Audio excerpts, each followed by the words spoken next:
So,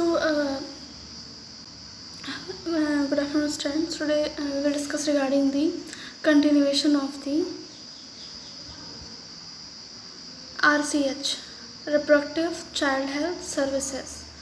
So, मैंने आपको discuss किया था essential obstetric care and emergency obstetric care. उसके बाद हम डिस्कस करेंगे स्ट्रेंथनिंग रेफरल सिस्टम। जैसे कि मैंने आपको बताया था रेफरल सिस्टम की इम्पोर्टेंस क्या है। Referral system is a very essential and very important process for every emergency situation. ठीक है, every critical situation.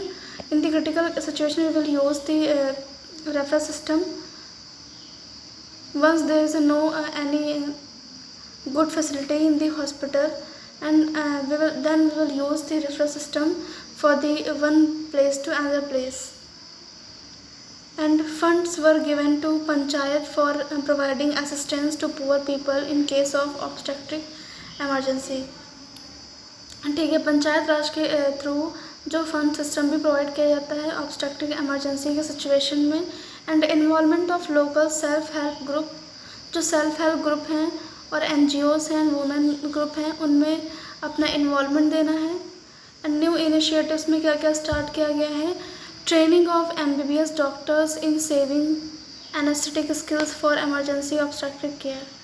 Emergency obstetric care में उनको एनेस्थेटिक्स के टाइम पे उनको ट्रेनिंग देना है proper. Government of India is also including training of MBBS doctors of obstetric management skills.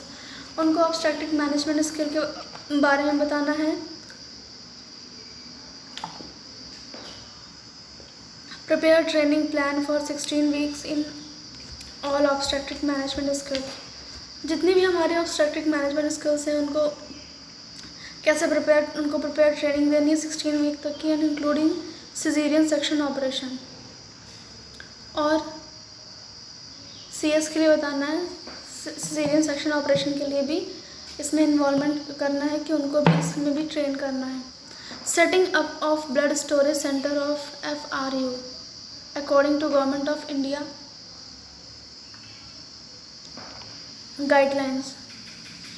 सो हमारे इंडियन गाइडलाइंस के according FRU first referral units blood storage की को भी सेटअप करना है प्रॉपरली। अगर ब्लड स्टोरेज अच्छे से किया जाएगा तो इन दी इमरजेंसी सिचुएशन कोई भी हमें जो भी ब्लड की रिक्वायरमेंट है वो हमें ईजिली एंड अप्रोप्रिएट वे से, अप्रोप्रिएट मेथड से हमें मिल सकता है। नेक्स्ट हम डिस्कस करेंगे जननी शिशु सुरक्षा कार्यक्रम।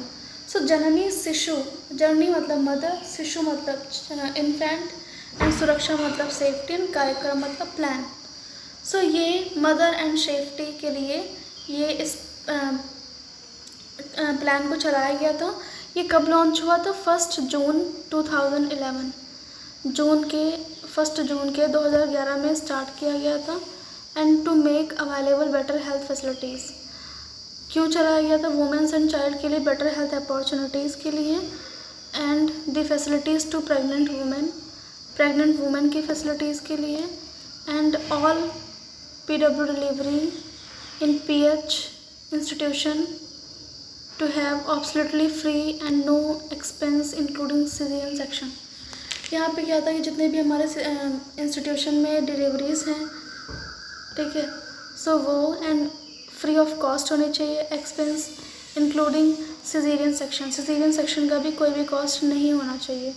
The entitlements include free drugs and consumables, free diets up to 3 days। जितनी भी प्रेग्नेंट लेडी हैं उनको 3 days तक की उनको फ्री डाइट देनी है after the delivery, and normal delivery conduct करानी है, चाहे वो डिलीवरी नॉर्मल है या फिर सिजेरियन सेक्शन है, तीनों को 3 days तक की फ्री ऑफ डाइट चलानी है। नेक्स्ट क्या है? Delivery and up to 7 days of caesarean section. Next free diagnosis and free blood and free transport. ठीक है, प्रॉपर उनकी डायग्नोस्टिक जो सर्विसेज हैं वो भी प्रॉपरली फ्री होनी चाहिए, ब्लड टेस्ट भी फ्री होने चाहिए, and transport system it means referral system, ठीक है, फ्री ऑफ कॉस्ट होना चाहिए।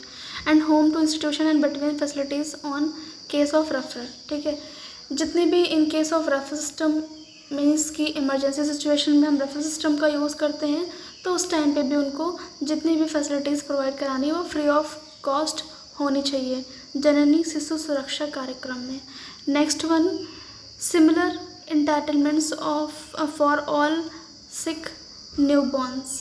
ओके, जितने भी हमारे सिक न्यूबॉर्न्स है लाइक BMW, ठीक है, like LBW, low birth weight baby, and like hydrocephalus, and like umbilical cord clamps, cord prolapse, and इन सब सिचुएशन में हमें प्रॉपरली वैसे अपने जो भी हमारा इन्फेंट होता है उसको प्रॉपरली केयर प्रोवाइड करानी है। And next one, the scheme has now been extended to cover the applications during ANC, PNC and sick newborn. और इस स्कीम के अंदर ये सारी जितनी भी हमारी like ANC antenatal care and PNC postnatal care and sick newborn, ये सारी चीज़ें इंक्लूड की गई थी आपकी जननी शिशु सुरक्षा एंड कार्यक्रम। नेक्स्ट वन आपका आता है child health components. So child health components में क्या है कि the strategy for child health care aims to reduce under 5 child mortality through improved child care practices and child nutrition. जैसे कि आपने जैसे इसमें लिखा हुआ है कि मोर्टेलिटी रेट को रिड्यूस करना है, जो कि एज सिमिलर टू आपका वो इंटीग्रेटेड चाइल्ड डेवलपमेंट सर्विसेज है, ठीक है। उसमें भी यही करना है कि जो भी अंडर 5 क्लिनिक्स या फिर अंडर 5 बच्चे हैं तो उनको क्या करना है कि प्रॉपरली वैसे हेल्थ केयर प्रोवाइड करनी है, एंड उनकी मोर्टेलिटी का जो जितने भी हमारे अंडर 5 चिल्ड्रंस हैं उनकी मोर्टेलिटी केसेस को भी रिड्यूस करना है to improve the child health care practice and child nutrition. बच्चों को प्रॉपरली न्यूट्रिशन के बारे में बताना है, मदर को एजुकेट करना है कि उनको ब्रेस्ट फीडिंग करानी है 6 मंथ तक के, आफ्टर 6 मंथ्स वीनिंग स्टार्ट करानी है, एंड चाइल्ड केयर प्रैक्टिसेस। इन सारे वेज से हम चाइल्ड मोर्टेलिटी रेट को रिड्यूस कर सकते हैं। सबसे पहला इसमें क्या आता है, न्यूट्रिशनल रिहैबिलिटेशन सेंटर, ठीक है। न्यूट्रिशनल रिहैबिलिटेशन सेंटर्स क्यों बनाए जाते हैं, ताकि वहाँ पे जितने भी हमारे मालनरिश्ड बच्चे हैं उनको हम उनका जो भी न्यूट्रिशनल डाइट है, उनको न्यूट्रिशनल स्टेटस है उसको इम्प्रूव कर सकें और उनकी जो मोर्टेलिटी चांसेस है वो रिड्यूस कर सकें। सो दिस इज़ दी, तो जो भी बच्चे हैं लाइक PEM है, प्रोटीन एनर्जी माल न्यूट्रिशन है, मेरास्मस है, क्वार्सिक्योरल है, तो ऐसी कंडीशंस में हमने ये न्यूट्रिशनल रिहैबिलिटेशन सेंटर बनाए हैं जहाँ पे 5 साल के एज के जो बच्चे आते हैं उनको हम प्रॉपरली माल न्यूट्रिशन से या फिर न्यूट्रिशनल स्टेटस को इम्प्रूव करते हैं। इसमें कौन कौन सी सर्विसेज आती हैं, पहला आपका 24 hours care and monitoring of the child. एक बच्चे को 24 आवर्स मॉनिटर करना है, ऑब्जर्व करना है, and treatment of medical complications. अगर बच्चे में कोई मेडिकल कॉम्प्लिकेशंस हैं तो वो भी हमें उनको फाइंड आउट करके ट्रीट करना है। थेराप्यूटिक फीडिंग, ये भी इम्पॉर्टेंट है। इससे भी जैसे कि आपका फीडिंग होता है तो फीडिंग में क्या है, अगर ब्रेस्ट मिल्क फीड करा रहे हैं तो उसमें बहुत सारे इंसेंशियल कंपोनेंट्स होते हैं जो कि चाइल्ड की इम्यून सिस्टम को इम्प्रूव करते हैं। नेक्स्ट क्या है, sensory stimulation and emotional care. Mother और बच्चे के बीच में जो एक बॉन्ड होता है, ठीक है, उसको प्रॉपर मेंटेन कराना है। सो इससे वो सेफ फील करता है, ठीक है, एंड उसके बॉडी का टेम्परेचर भी बैलेंस रहता है। Counselling and appropriate feed, mother को फीडिंग के बारे में काउंसलिंग देनी है कि फीडिंग क्यों ज़रूरी है, ब्रेस्ट मिल्क क्यों ज़रूरी है बच्चे के लिए, ठीक है, और ब्रेस्ट मिल्क के फ़ायदे क्या क्या हैं, क्या क्या बेनिफिट्स हैं, कैसे उसको फीड कराना चाहिए, कौन कौन सी पोजीशन में फीड कराना चाहिए। Burping is very essential after the feeding, ठीक है, जैसे ही वो फीड मदर करा देती है उसके बाद बच्चे को बर्प कराना है, ठीक है। उसके बाद मदर को उसके पहले एंड बाद में पहले जितना भी ब्रेस्ट एरिया है उसको क्लीन करना है, निप्पल्स, एरियोलास, एंड आफ्टर उसके बच्चे का माउथ एंड अपना भी पूरा जितना भी ब्रेस्ट एरिया है उसको भी क्लीन करना है। नेक्स्ट क्या है, हाइजीन एंड केयर मेंटेन करनी है। Next, demonstration and practice by doing of energy dense food, ठीक है, जितनी भी हमारी एनर्जी प्रोड्यूस फूड होते हैं उनके बारे में डिमॉन्स्ट्रेट कराना है, मदर के एजुकेट करना है। And social assessment of family का असेसमेंट करना है, लाइक फैमिली के बीच में मतलब कंबाइन है या फिर सेपरेटेड है, और उसको असेस करना है और फैमिली और बच्चे का मतलब मदर वर्किंग में है, पेरेंट्स वर्किंग में है, तो बच्चे को टेक ओवर कौन करता है, वो सारी चीज़ों को हैंडल करना है एंड असेसमेंट करना है। Follow up of child discharge from the facility, जैसे ही एक बच्चा आता है, ठीक है, माल न्यूट्रिशन से प्रिवेंट होने के लिए, उसके बाद उसको फॉलोअप केयर के बारे में भी बताना है आफ्टर डिस्चार्ज, कि क्यों आना है फॉलोअप के लिए एंड फॉलोअप होता क्या है। नेक्स्ट क्या है, IMNCI, जो कि मैंने आपको पहले ही डिस्कस किया है, integrated management of neonatal and childhood illness, ठीक है। सो यहाँ पे इंटीग्रेटेड मैनेजमेंट ऑफ नियोनेटल, मतलब नियोनेट मतलब क्या है कि जो आप बच्चा होगा वो, एंड इन चाइल्डहुड मतलब ऐसे बच्चे जो under the age group of 5 में आते हैं। सो IMNCI is the one of the main intervention under the RCH second. मैंने RCH आपको डिस्कस किया है, RCH reproductive child health services first and second phase discuss किए। तो सेकेंड फेज़ में आपका IMNCI बहुत इंपॉर्टेंट है। The objective is to implement IMNCI package at the level of household and through ANM at sub centre level and through MOS, medical officer and nurses and LHW lady health visitor, LHV lady health visitor at PSC level.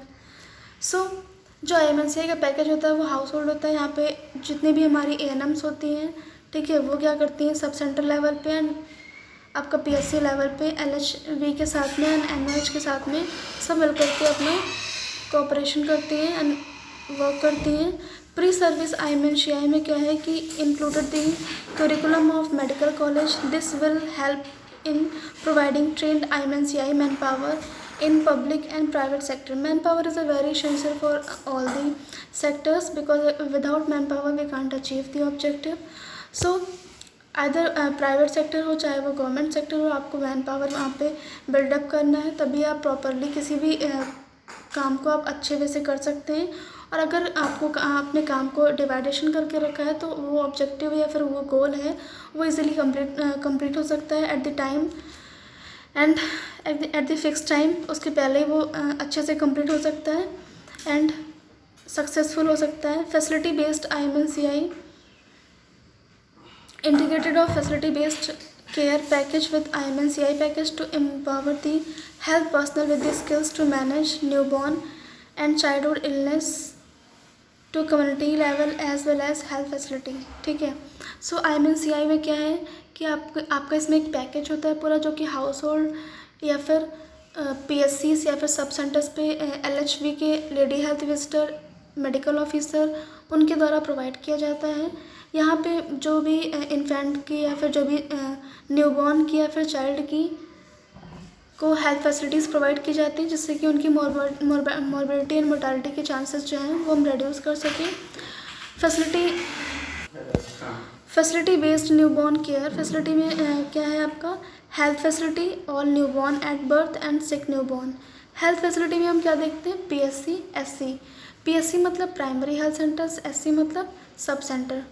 Identified as MCH, MCH मतलब maternal child health level first. इसमें क्या करते हैं NBCC, NBCC मतलब क्या है, newborn care corner इन labour room, ठीक है।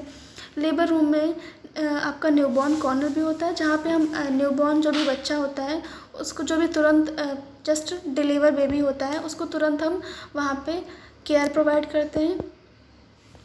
सक्शनिंग करना है जो भी उसका प्रोसीजर होता है वो हम करते हैं। एंड सिक न्यूबॉर्न में प्रॉम्प्ट रेफरल, तुरंत ही उसको रेफरल के लिए भेजते हैं।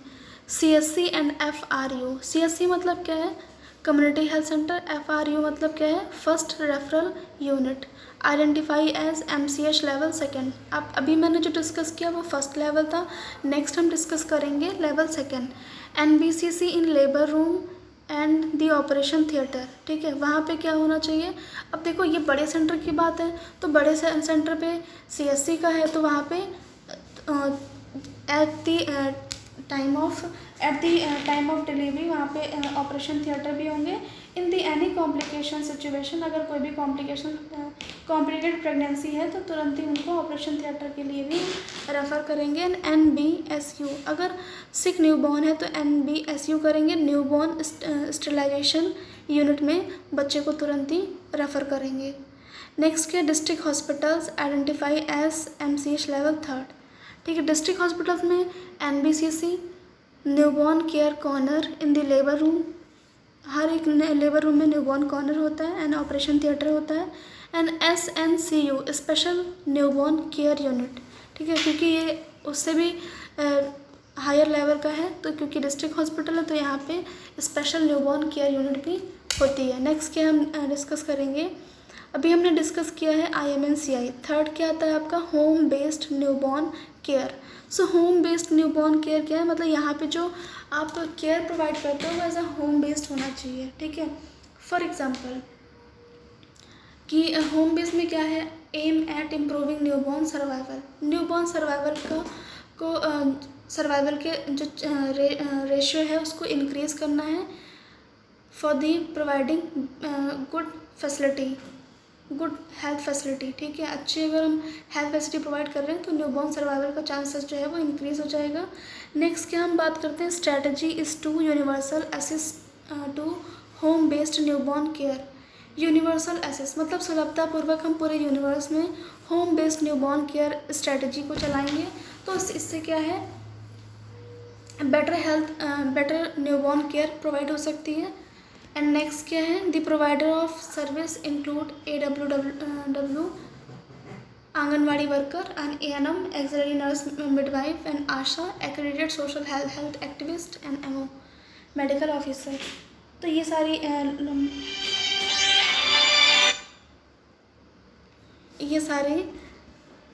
सर्विसेज भी प्रोवाइड करानी है। However Asha is main person include in the home based newborn care, और जितने भी लोग होते हैं ये home based newborn care provide कराते हैं। I hope you understand. So if you have any doubt so ask with me. Thank you class.